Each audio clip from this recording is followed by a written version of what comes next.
Hello, everyone. Again, good morning. Good morning. How are you all doing? Great? Super great. Great. Super great. Okay. It's a beautiful Saturday morning, and I'm so happy and glad that all of you are with me as I go through this quote-unquote final journey in the VLC assessment class. By the way, for those who do not know me, my name is Pushpavali Yelliah, and today I will be sharing with you an introduction to sales coaching in order to enhance sales performance. So while we wait for a few more persons to come on board, there's something that we can do to get to know each other. There is a chat function on the toolbar. What I would like you to do right now is to put in one word something that you are grateful for today. Okay, anything that you are grateful for this particular day. It could be anything. The fact that you have a home, you have a family, it's a beautiful weather, whatever it is. Can you do that? A friend of mine used to say, a grateful heart is a magnet to attract miracles. I hope he's on board this morning.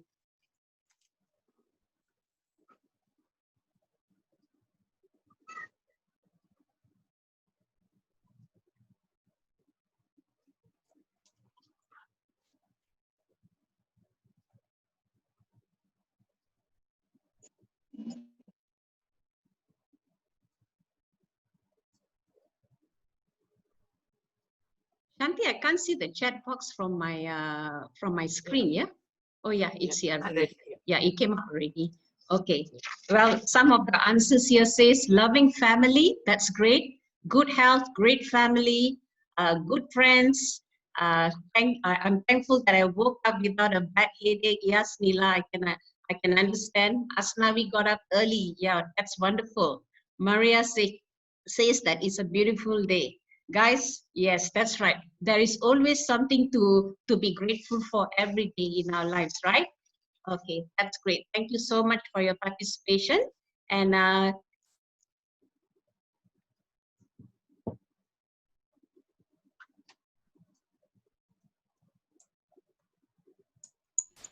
get my slide to move. Yeah. Okay. So just some basic housekeeping rules. Please be on mute except when requested otherwise, so that we can have a smooth presentation today. Feel free to ask questions or make comments via the chat box. Every now and then, I will be checking on it together with Shanti, who is my co-host this morning. Thanks, Shanti.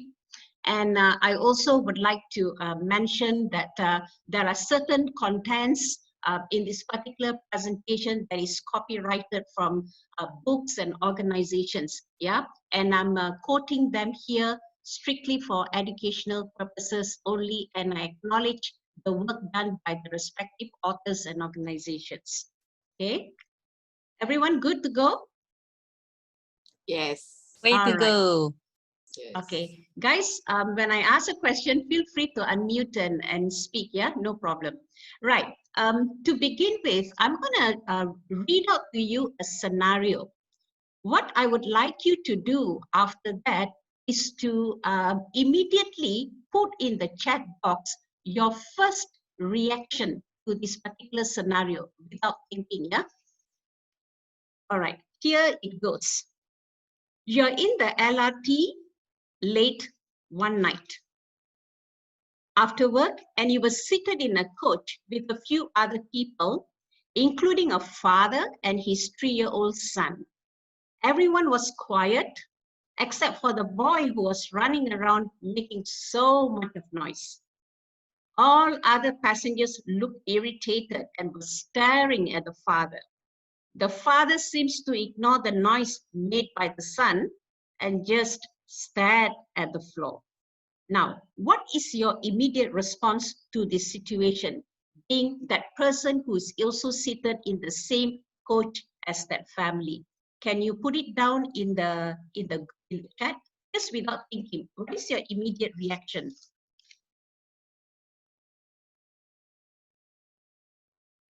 I've got one reply so far.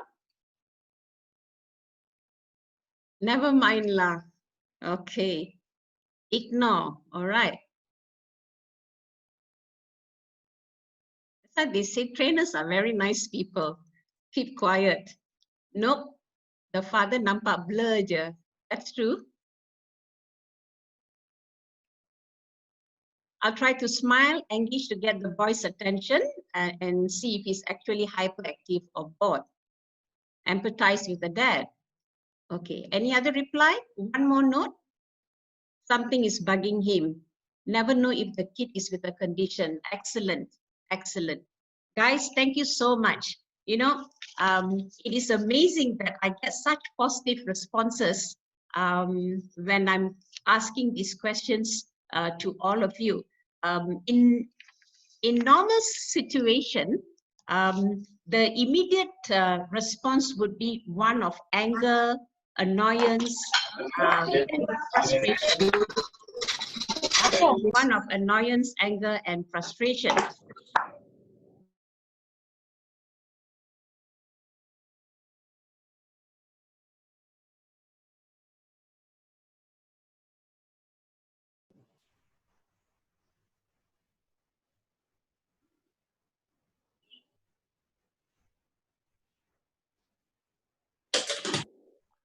But she's inviting us to.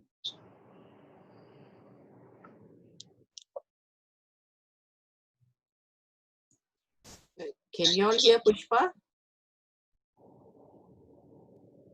Pushpa, we cannot hear you. Pushpa, cannot hear you. Where did you lose me? Okay. Okay, dah. Yeah. Okay, now okay. Now, okay. Now okay. Yeah. All right, thank you. So what if I have put in an additional information that this particular father and his son has just left the hospital and on the way back home, and he has a wife who is very ill and he does not know what to do. And you know, when we have this additional information, generally that will shift the entire interpretation of the scenario. The conclusion that I would like to make from this exercise is that quite often we tend to judge people based on what we see and what we hear, but in fact, it makes sense to take a step back and evaluate. In fact, this is one of the key principles that we need to take with us when we enter into sales coaching. Yeah. So with that, now we will go into the slide sharing. I will move on. Okay. Just to put everything into perspective, I would like to start off by sharing the finding from a research that was done by two large sales related organizations from US. They did this study on 330 learning professionals from across various industries, especially on those who are experiencing high revenue growth. Yeah, so companies from various industries, 330 of the learning professionals participated in this survey, and this is the outcome. Okay. They agreed that sales coaching is a long-term investment, but there is always a payoff. So that was the first conclusion. And the second is that 2/3 of these companies engage in a formal sales coaching program for at least 3 years. And the beauty is this, they experienced high sales performance growth. This is awesome, yeah? High sales performance growth. So further on, as we move from here, 54% of these respondents say they use sales coaching in their organizations. And 60% of them say they use sales coaching plus other parts of the sales training to in the implementation. And 53% of the respondents say that their sales employees believe that sales coaching always, or if not almost always, are effective. From this conclusion, on this high sales performance growth company, one conclusion that we can make is that sales coaching plays such a vital role in every organization that wants to expand or grow on its sales. From here, today, I would like to share with you 3 key takeaways that I hope that you will take at the end of this session. Number 1, what is sales coaching and its relationship to sales performance? Number 2, how to go about doing sales coaching. I will speak about the process and the model for this. And number 3, why organizations should invest in sales coaching. Guys, so far so good? Guys, you can unmute yourself. You okay? Yeah, Yeah. most of them said yes. Push Okay. in the, All right. in the chat box. Yeah. Okay. Guys, feel free to unmute yourself when I ask you a question, yeah? No problems. Okay, let's move on. Let's talk about the dynamics of sales performance first of all, because sales coaching happens within the environment of sales performance, yeah? The definition of it is the effectiveness of the sales team in achieving sales goal. You see, the ultimate aim in sales is achieving the sales goal. And the most common expression of this is in terms of revenue. Having said that, there are other expressions like sales productivity. Yeah, so that is the definition. Next, in reality, we wish all of our salespersons will achieve their sales goals, but there are performance barriers that would hinder a salesperson from achieving his or her sales goal. Now, the barrier is anything that is a hindrance or an obstacle. It could be something internal or something external. Internal meaning to say related to the salesperson. External meaning to say it could be the organization or the environment. Yeah. Now, at this point, what I would like to do is to launch a poll whereby I will be asking you this question as to what are those things that will hinder the performance of a salesperson. What I have done is I have compiled the common reasons, right? And what I need you to do is to select 5 answers from this poll. Yeah, so I'm gonna launch this poll now and I'll give you around 90 seconds. Yeah, there are altogether 5 answers that you need to select.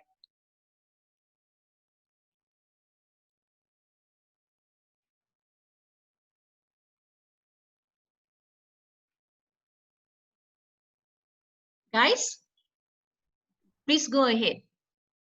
Select 5, yeah?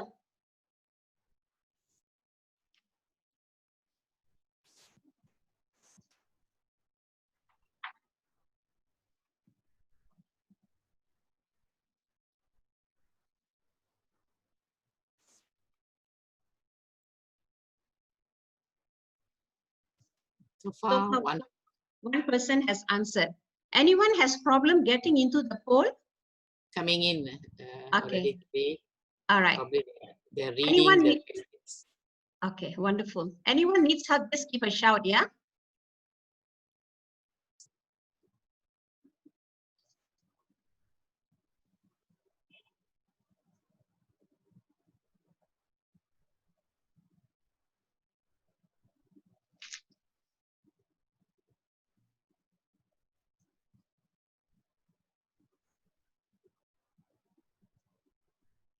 Another 3 more to go. All right, wonderful. Okay, I think we can end the close polling the now? poll. Yes. Okay, yes. all right. Okay. I will end the poll now and share the results, yeah? All right. Now, this is a very interesting results, yeah? As you can see here. Share the results. Yeah. Lack of confidence seems to be the main problem, followed by fear of failure, not motivated, and lack of communication skills. Very true. Ladies and gentlemen, this survey has been done in many places, many different industries, time and time again, and this is the similar answer that we get. Actually, if you study the answers carefully, one thing for sure that you can conclude is this. Most of the time, salespersons are not able to perform, not so much because of the external reasons like the incentives or products or the competition. Most of the time, it is because of the salesperson related factor, okay, on the fear of failure, lack of confidence, motivation, or communication. Now, the beauty is that these particular factors can be addressed using the sales coaching. Yeah, of course, there are other tools, but today we will talk about sales coaching. So I thank you for your participation. I will close this poll now and we'll move on. Yeah, thank you, everyone. All right, let's talk about sales coaching now. Okay, now the definition of sales coaching by Brainshark Company, this is a very aggressive sales organization that is coming up. Yeah, they said that it is the process of evaluating salesperson's skills, knowledge, and readiness, and providing feedback for continuous improvement in performance. Actually, what I would like to highlight to all of you is some keywords. Sales coaching is a process. It involves evaluation and also feedback, and the objective is for continuous improvement. These are the key things that we need to look for in sales coaching. And moving on from here, since we have spoken about the sales performance and sales coaching, how do these two relate to each other, right? Sales coaching results in sales performance, especially when it's executed very well. Now, the sales performance is actually the function of a sales manager in a business organization. The concern for the sales manager is how to get in the numbers, right? But the sales coaching, on the other hand, is the function of a sales coach, and the approach is how do I develop my salesperson to bring in the numbers. So the emphasis is slightly different. One is on developing, one is on the results. Just a simple note for everyone, okay? As far as the function of a sales coach and sales manager is concerned, in very large sales-driven organizations, these are performed by different individuals. In smaller organizations, the sales manager doubles up as the sales coach. Yeah. In some other organizations, the trainer doubles up as a sales coach as well. Yeah. But as an organization evolves, ultimately the function is separated, and you have different people in charge of these functions. Yeah. Okay. So as you can see, one of these guys love to use the word I, and the other one would love to use the word we. Okay, and one will say support, another one will say do. So who do you think uses these phrases? The first one. Can you go to your chat box and key in there?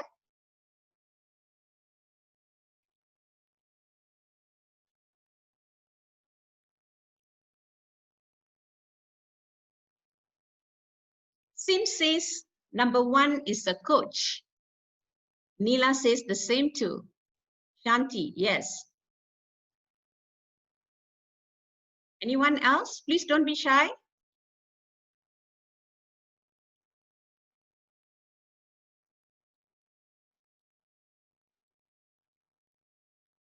Okay, Brother Sam, coach. Yeah, okay. Everyone, thank you. Thank you for your input. Yes, number one is the sales coach, and number two is the salesperson. Yeah. So take note of the differences in their function. Yeah? One is to support and one is to direct or give instructions. From here, we will then move on to the next part on coaching. I will give you a brief overview, since this is an introductory program, as to what coaching is all about. Yeah. Now, The coach is the sales coach, and the coachee is the salesperson, the person who is being coached. Yeah.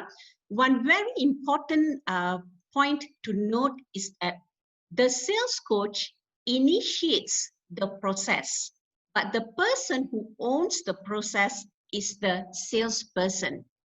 Yeah. Now, let me elaborate this a little bit further. The sales coach will ask a lot of probing questions, and the salesperson will be giving his input and feedback. Now, by the end of the day, the person who needs to put on the action is the salesperson. That's the reason why it is important for him to take ownership during this process. And the sales coach will manage and navigate the discussion to bring in the desired result. Okay. And also, please note that engagement is also known as a performance conversation between these two persons, the coach as well as the salesperson. We will discuss this further in the later slides. Yeah. So please take note, the coach enters into an engagement conversation with the salesperson. That is what a coaching session is in a nutshell. Now, some of you might be wondering, okay, Pushpa, that sounds good, but how does training and mentoring relate to this whole thing? Are they the same, or if they are different, what are they? So let me share with you a little bit.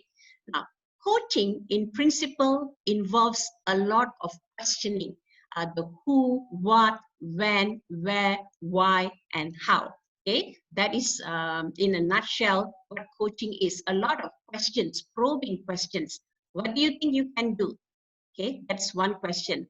Now, training is more on imparting of knowledge, and at the end of it, the trainer will say, have a go at doing this. Yeah. An instructor will give step-by-step guideline on how to do certain things like baking or cooking. Yeah. A mentor will be more in an advisory capacity, and a counselor will deal a lot with feelings. Okay. Now, in practice, a good coach is one who is able to play different hats and use all these different other disciplines and skill that will make him a truly effective coach. Yeah.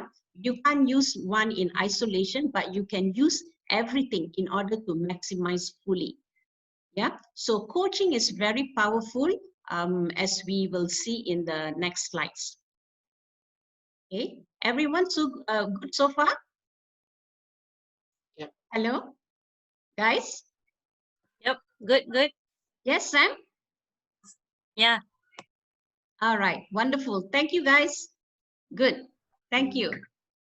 Now, just to recap before I move on, coaching is actually a process that involves two parties. It's a two-way communication. There is a lot of engagement that goes on, and it has to be done in a manner that brings out the best in the part of the salesperson who's managing the process, who is owning the process. I will discuss this further as we move into the coaching process now. Yeah. So the model that I am using to talk about the coaching process is what we call the TACM model. By the way, I just want to share, there are so many different models out there. There is the feedback model, there is the stages model, the grow model, and so forth.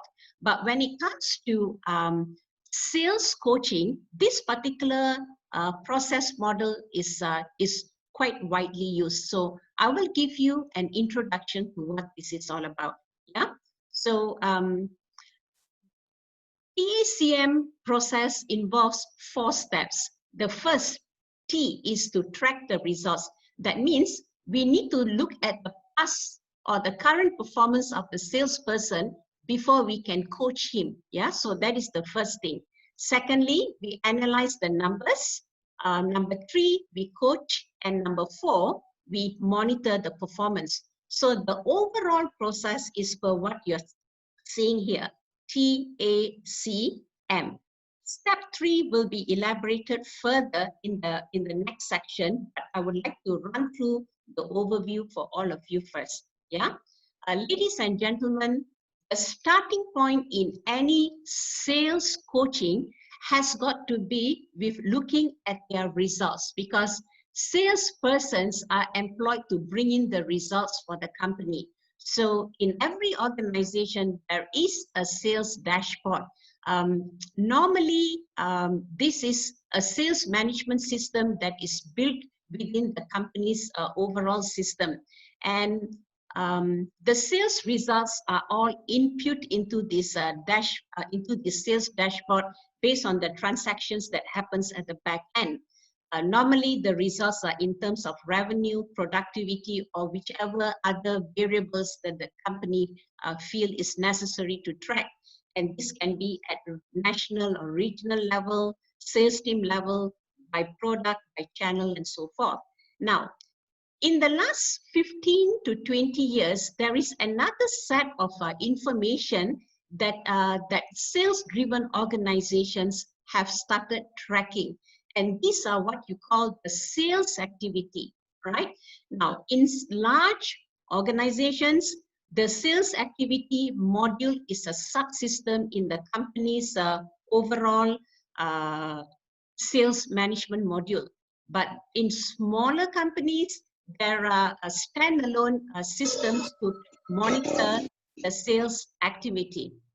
Yeah. Now, what are these sales activity module all about? It actually tracks the leads that these persons have. Okay, the number of leads, the number of approaches, the number of appointments, the number of presentations, and the number of follow-up. Normally, these are tracked by the weekly sales activity report that the salesperson submits. Okay, from this information, we are able to work out some conversion ratios from one stage to another. Closing ratio means how many cases closed compared to the presentation. Yeah. Okay, and we can work backwards. So there are many different types of ratios. Conversion ratio could be, for example, how many presentations from the appointment. So 3 presentations out of 10 appointments, that's 30% conversion ratio. Just to give you an idea. Suffice for us to know, in tracking the results, we look at the sales result and the activity. Why do we track on the activity? Ladies and gentlemen, in a sales-driven environment, activity brings result. Yeah, so when we monitor the activities, then we are able to fix the result automatically. In a nutshell, that's what it is. So after tracking the results, we will then look at analyzing the numbers. Yeah. Now, in analyzing the numbers based on the results, it has to be done in a relative comparison basis. Either we compare the past with the present or the present with the target. Another way to look at it is to compare the salesperson's performance versus the team members' performance. Yeah, it has to be done in relative comparison so that you can put some meaning to the numbers. Now, having said all that, a good sales coach will also look into the qualitative information in order to bring meaning to his entire analysis. So a good sales coach, okay, will be discussing with the sales manager pertaining to certain salesperson that he needs to coach. He can also analyze the training records of that salesperson. Sometimes when the manager and the coach is the same person, there's a lot of observation that can come into play as well. So having the quantitative and the qualitative information sets the right and a framework in order to proceed further into the what we call the next step, which is the coaching step. Now, the coaching step comprises of several activities, which I will share with you in the next section. But for now, what I would like to do is to share with you some of the engagement skills that are necessary and important for the coach, yeah, in his two-way communication. Remember, the key word here is two-way, right? The environment. As a coach, you must be able to set the right environment, meaning to say, let it be an environment of trust, number one, and number two, let it be one whereby you are being non-judgmental, okay? You cannot come in with biasness. You have to be neutral, yeah? Just like in the court, no one is guilty until he is proven to be so. Likewise here, give the person the benefit of the doubt, yeah? So that's one. Connecting, establish a common ground to communicate so that the entire process of engagement is comfortable. It's good if you know some common interests pertaining to the salesperson. Next, presence. Now, this is so important. As a sales coach, you cannot be distracted by your handphones. You need to be fully focused on the discussion that is taking place. You need to be fully immersed. If the salesperson is there and he is serious about what he's doing, we need to do the same at our end as well. Okay? Questioning. Now, this is one of the most important skill that a coach should have.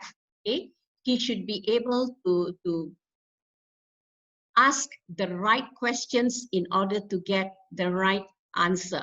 Okay, normally these are open-ended questions. There are so many styles. I can remember one book saying that there are 26 styles. All right, so we will not go into the detail, but suffice for us to know that questioning is a very important skill. Another important skill for a coach is listening. Yeah. Now, when you listen to what is being said and how it's being said.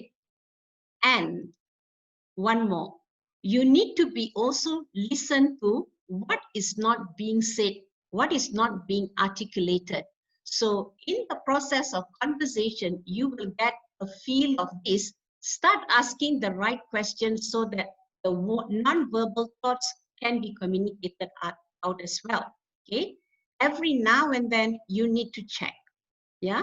You need to check to make sure that you understand the salesperson. Yeah. So you may need to paraphrase, all right, clarify, just to make sure that you understand exactly as per how the salesperson is communicating to you. And lastly is the positioning. You see, there's so much of information that goes on during the engagement process itself. So the positioning means to be able to integrate and interpret the information that is being shared.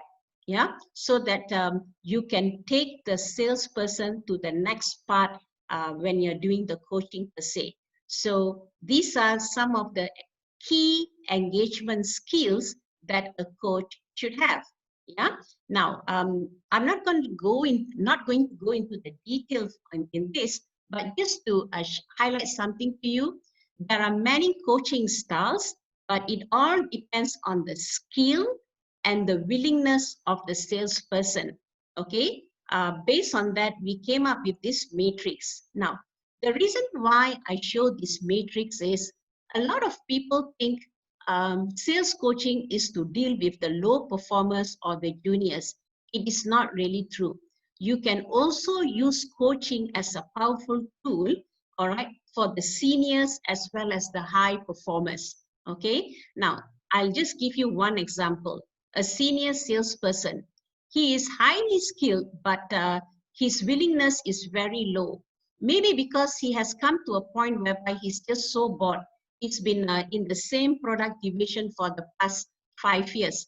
Maybe you can give him a new assignment. Maybe from this coaching process, you realize he is ready to move on to another product line. So you can use this as a platform, okay, for the next development of the salesperson. So many styles here for your information, yeah? Okay. Once you have done the coaching, which is the stage 3, the stage 4 is to monitor the performance of the salesperson. So this can be done either weekly, fortnightly, or even monthly. Just a basic rule of thumb. For a very experienced and a high flyer, you don't need so much of coaching.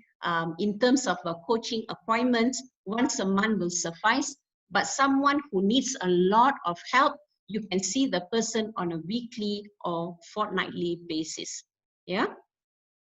At this point, I would like to just take a short pause by asking you this question.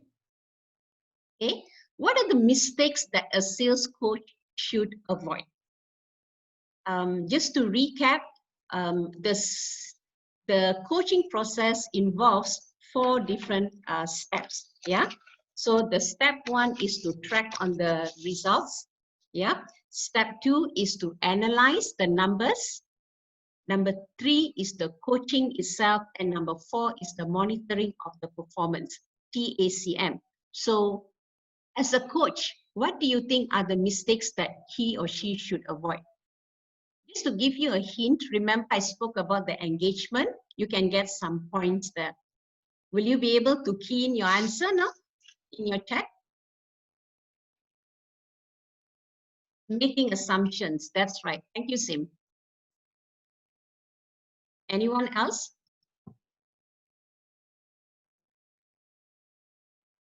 Not being present, yes. Instructing, thanks, Nila. Anyone else?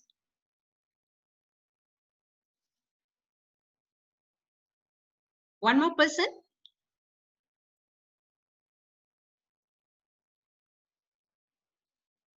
One more answer. Anyone? Fail to listen. Thank you, Noliza. All right. Aslan, bias. Thank you, guys. Thank you so much. Right? So, a pitfalls that a salesperson should avoid. Some of you have already given the answer earlier. Impatient, wanting to rush through the meeting, there's a lot of distraction with the sales coach. He's looking at his phone, his papers are all over the place. That's one. Okay, judgmental, someone mentioned judgmental just now, unorganized. Sorry, I gave the example earlier, right? Poor time management, they get carried away, and by the end of the day, a 45-minute session turned out to be 1.5 hours. So another one, monopolizing. Remember, the salesperson should be doing the talking, but instead the sales coach was doing the talking. So these are some of the common pitfalls that a sales coach should avoid. Yeah. Okay. So we spoke about the process. Now let's talk about the coaching itself. How do we do? Coaching involves engagement. So I will introduce you now to the 4D engagement model as far as the coaching is concerned. Just to drive a point, the 4D engagement model in coaching sits within the framework of the coaching process. It is one of the steps. Actually, this is the step 3. Now, let's go through this. In doing the actual engagement, you will need to, number 1, design the agenda of the coaching session, determine the gaps, all right? Number 3, discuss the solution, and number 4, deploy the action plan. Guys, this step 1 to step 4 involves you and the salesperson being together, and together you are designing the agenda right until the action plan. I'm assuming that most of you are not from the sales environment. I understand, but I have good news for you. This particular model can also be used in parenting as well as in sports coaching. It is kind of universal, the flow. Yeah, you can use it in any circumstance that you are in. Okay, so let's go through this. Everyone good so far? Guys, everyone good? Yep. Good. Good. Good. Following Thank you. All right. Thank you, Yes. Nila. Okay, thanks, Aslan.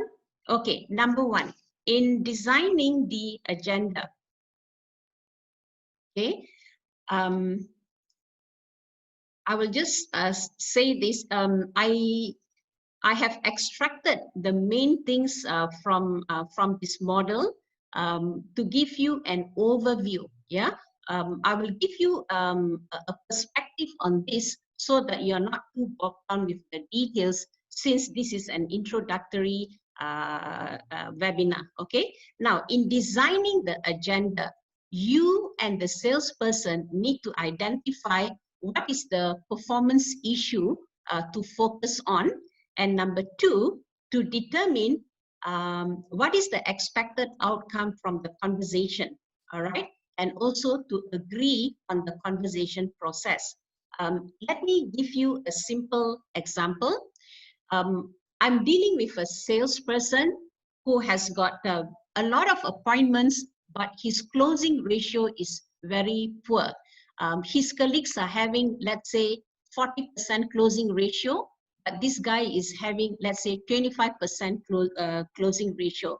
So, so what we are dealing with is to see how we can boost the closing ratio. So we do not go and to the meeting and say, hey, look here, your performance is not good, your closing ratio is very bad. You see, when I start off with that, I am already putting a negative atmosphere. So the person will definitely have a mental block. In fact, what I should be saying is, we have been, from the results that we noticed that we have this. So I would like to discuss with you further and see how we can help you to improve on this particular area. Yeah? So, and you ask, is that okay? From there, then you move on. Okay, what would you like to achieve? Okay, the person will say, well, obviously I have a problem in closing. I would like to see how I can improve on that. And then I will say, that's great. Let's have a two-way conversation. How does that sound to you? Now, as easily as I have said this, as a sales coach, I need to have a script and I need to practice this over and over again to ensure that I have the right flow. All that you need to remember at this point is, in designing the agenda, all right, focus on the issue, not on the person. Yeah, and always look at things from a positive perspective. After designing the agenda, the next thing that we need to do is to determine the gaps, right? So in determining the gaps, listen to what the coachee is saying, all right? It is important that as a coach, all right, we use the sandwich method. Ask the person what is working well and what is not working well. When you ask with a positive question, that will give the person the comfort to talk, and from there you lead on to the next part.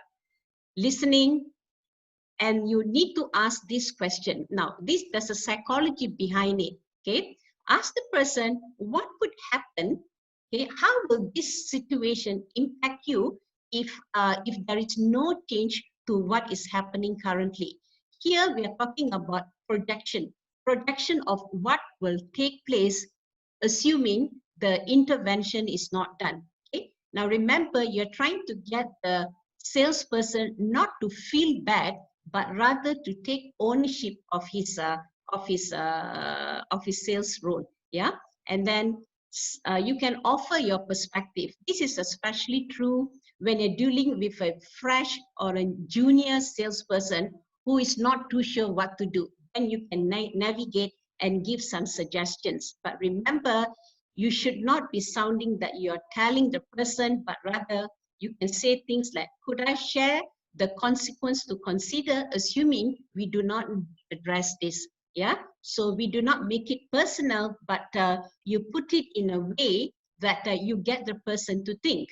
So after determining the gaps, okay, there will be another step. But at this point, I just would like to share with you what are the normal gaps that we face in a sales related environment coaching? Number one, it could be the knowledge. 2, the process. 3, the tools. And 4, the skills. Let me give you an example from the insurance industry environment that I came from. Now, the knowledge. A salesperson must have good knowledge on the products that he is selling. He must have good knowledge of the type of market that he is serving. Sometimes there could be some mismatch there. Yeah, that is on the knowledge. Now, the process. An agent need to understand his sales process very well. Excuse me. Sorry, everyone. Now, a salesperson need to understand the sales process very well. Now, there is something called underwriting, yeah, in insurance sales. And a lot of salespeople, they don't like to know about it. But the truth is that if they understand that particular step very well, all right, they would be able to be more effective in their sales job, because they would be able to ask the right question and fill in the documents, the proposal correctly. So the bigger the clarity, the faster the underwriting and approval is. Otherwise, the case will be pending. So knowledge of the process is very crucial. The third would be the tool. In the insurance industry today, in Malaysia, just like elsewhere in the world, we are doing away with the paper proposals. Everything is being done through an iPad. Yeah, through an iPad. So the information is keyed in straight away to generate the quotation. Yeah. Today, they even have what we call smart quotation, whereby for standard quotations, standard cases, it is approved immediately. Yeah. So if the salesperson is not familiar with the usage of the iPad quotation, that will hinder his performance as well. And the last is the skills. For example, presentation skills, closing skills, telephone skills, and so forth. Yeah, just to give you an idea on this. Now, moving on from here, let's talk about the solution. In discussing the solution, it is important that we set the performance expectation. If you remember in step 2, we did ask one question, whereby assuming things are not done differently, how do you foresee it to be over time? Okay, so you are actually getting the person to think. That's why in the next step here, you start off by asking the person, what would you like to see going forward? Yeah, again, there's a psychology behind it. So from here, you lead on the salesperson to identify the alternative solutions and ultimately also to look at what are the possible barriers. Now, in the case of a salesperson who had difficulty in the closing, all right, maybe you find out actually the reason, the possible reasons why his closing is not so good is because he's not using the script. Yeah, he's not using the sales presentation script. That's number one. He has a phobia in handling objection. He's not sure how to go about doing it. Okay, but as you're moving through this process, you will be identifying what is the real problem. Maybe this particular guy says, look, I'm using the sales script. I'm following everything, but he admits from the conversation, I have this phobia when it comes to handling objection. I don't know how to deal with it.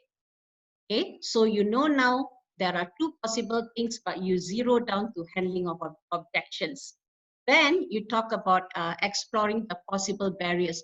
You know that the problem is the mindset, okay? Handling of objection. That could be one, or he's not sure of the techniques to handle objection.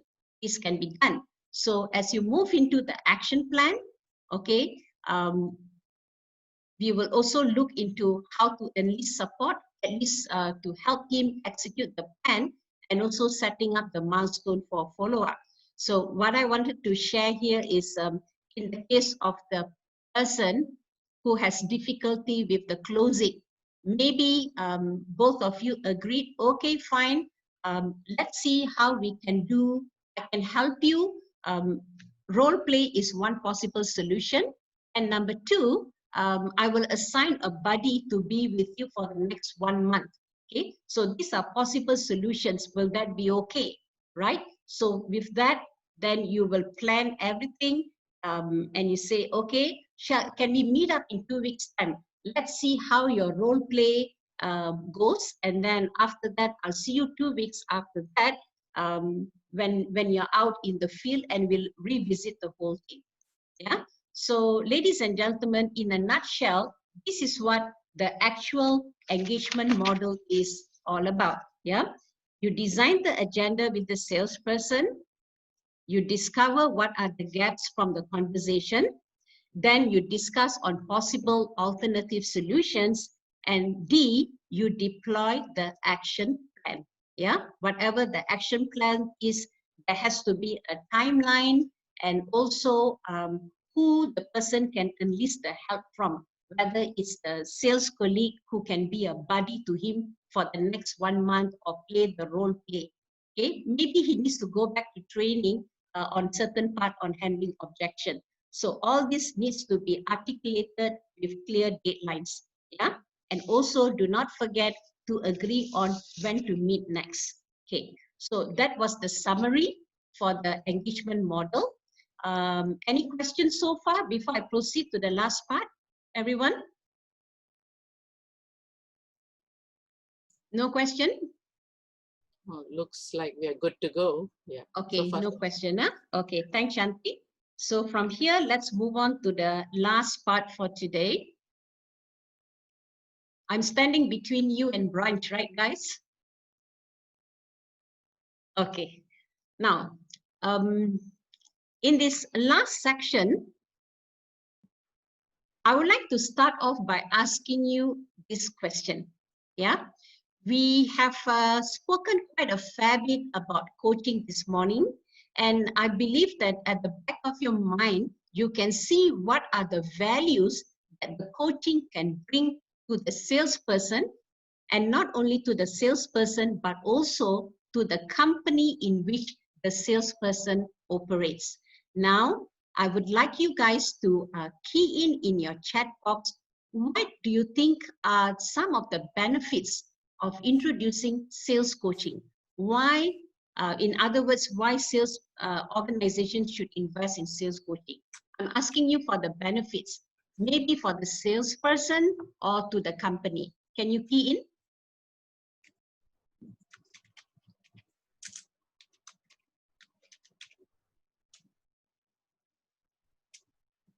A simplified question is, what are the benefits of sales coaching to the salesperson and to the company? It drives peak performance. Yes, Sim. Neela says it increases sales. Yeah, that's true. It drives growth.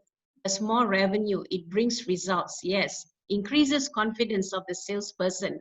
Absolutely. Absolutely. Absolutely. Thank you, guys. Thank you so much. Okay. So as you see, the benefits are not only to the salesperson, but also to the organization. Yeah, the organization that the salesperson is working in. For the salesperson, it improves his productivity, competency. He gets his bonuses and commission, money coming into the company, which is good, improved morale. And for the organization, there are these other things that you can see here. Improves reputation and invests in technology. Yeah. So when there is money coming in, revenue coming in, there's a lot of things that can be done by the company to expand as well as to take care of its staff in terms of payment of compensation, hiring new staff, invest in marketing and sales and so forth. Yeah. So thank you for your feedback, everyone.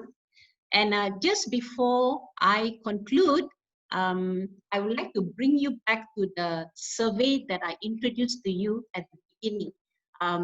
This is the survey that was done by 2 sales organizations in US. And the outcome of this survey, when they interviewed the learning professionals from high revenue earning companies in US, they noticed that sales coaching increased individual productivity by 74%. Now, that is a staggering amount. Company performance by 69%, individual skill levels by 69%, employee engagement by 66%, retention rate by 65%. Now, please take note, this survey was done, all right, with companies that are experiencing high performance. And I believe that these guys have been using this sales coaching for at least 3 years and above. Remember at the beginning, I made a statement. It is requiring long-term perspective, at least 3 years. And these are the results that has been shown.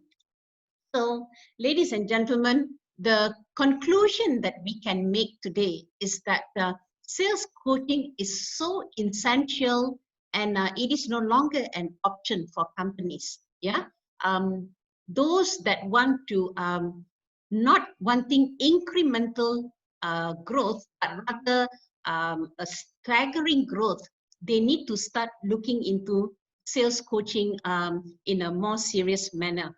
Yeah. And of course, some of you may ask how to go about it. Some companies have their own coach. Some they make use of the salesperson or the trainers. So where they use the salesperson or the trainers, normally what they do, they will bring in a sales coaching consultant to come into the company, train their salespersons and their trainers so that they are certified to do the coaching, and then get these guys to coach. You see, when you do it this way, rather than using an external person, the sales coach is able to understand the environment that happens every now and then and be able to tweak the salespersons accordingly. And there's a lot of interaction in the process. That's the reason why a lot of companies today engage sales coaching professionals to come in and offer certification to their people. But sometimes the sales coach within the organization are not able to do certain jobs, especially when it involves the higher level of sales. You will still then need to bring in an external party to come in on a neutral basis to advise on the sales coaching for the higher level sales team. Yeah. So just before I end today, I would like to just recap.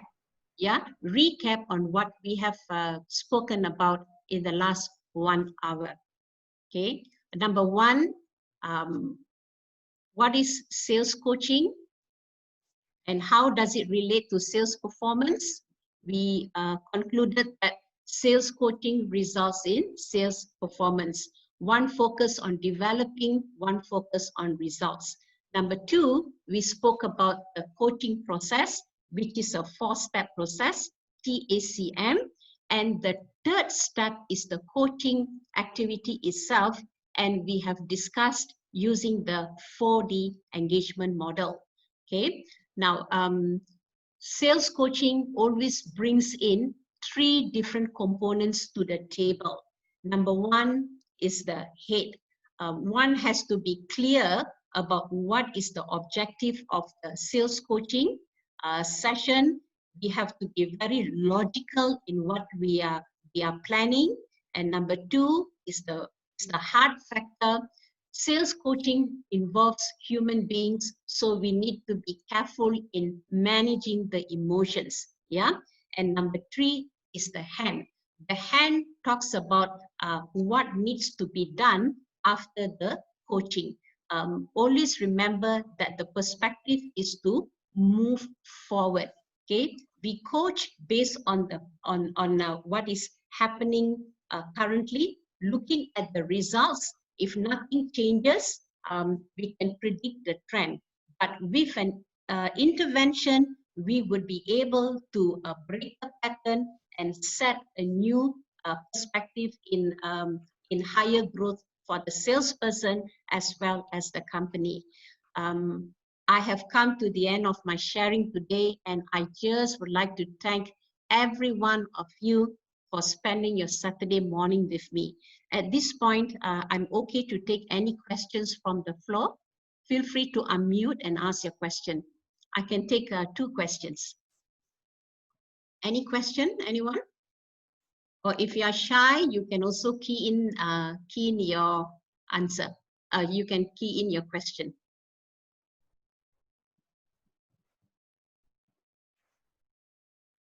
Any question, anyone? Pushpa, I have a question. Yeah, who is this, But please? first of all, thanks for sharing so much wisdom and wonderful nuggets on sales coaching. There's something that I really like what you said is about listening. You said that as a coach, we not only listen to what's being said, but how our coaches say it. And the third thing that really jumped at me when you said was, we must also listen to what's not being said. I thought, wow, that's really powerful. So can you share, and maybe everybody else in this room, how do you know, how do you even know what is not being shared? So I really love that point that you highlighted. I just want to take it deep.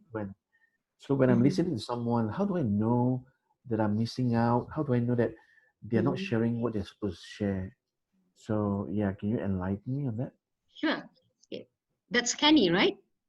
Or Sim? Sim. Sim. Hi, Sim. Okay, sorry. Okay, thank you for that question. I appreciate it. Now, on what is not being shared, this is something that, this is a skill that we develop as we do coaching on a regular basis. Personally, I find a lot of things that are not said are actually the personal factors related to motivation. During the probing sessions, you realize that this person actually has got some issues at home. Maybe the person needs to take care of an elderly parent who is not well, or the person has a special child, and that affects that salesperson's performance. So that is the reason why it is important to build that environment of trust at the beginning of the conversation, when we are designing the agenda. That when the trust factor comes into play, you find that quite often they are willing to open up. They're willing to open up. Yeah. So that is one way of doing it, building in the trust factor. And another way to go about it is to observe the body language. Yeah? Shanti, can you mute the background? Yep. Okay. To observe the body language of the person, normally from the eyes and the posture of the person, you can sense if there's anything else that the person wants to say but is not saying it. Yeah. So body language is another good cue for you to take note of. Yeah, so these are the 2 that I can mention offensive, but there are others that I can share with you later on. Sure. Did I Very answer good. your question? Absolutely. And I really like the way you highlighted the importance of the paying attention to the emotional dimension in discussion. Like very much aligned with your earlier example. I was wondering why you give that LRT example. And sometimes what is not said, what is not said can be seen, can be heard. Yeah. So Yeah. paying attention to the emotional aspect, body language, these are things that are not said, but they are being communicated. Very powerful, Pushpa. I like that. Thank you so much, Sim. Everyone, it's been a joy and pleasure for me to share with all of you today. And I really appreciate the time that you have taken to come and on board to listen to me. Just before I end, I would like to announce that my VLC colleague, Farah, will be doing her session shortly. She'll be talking about resume writing and how to nail that interview. So those who are interested, you can log into to her session. And for the rest of you guys, have a lovely weekend, and thank you for your presence today. Thank you again, guys. Thank you so much. Those who need to leave, please go ahead. Those who would like to stay on and ask some questions, you are welcome to do so. Shanti, can we stop the share, the recording? Okay, Yep. I'll do that at my end as well. Yep. Thank you. Okay, And bye.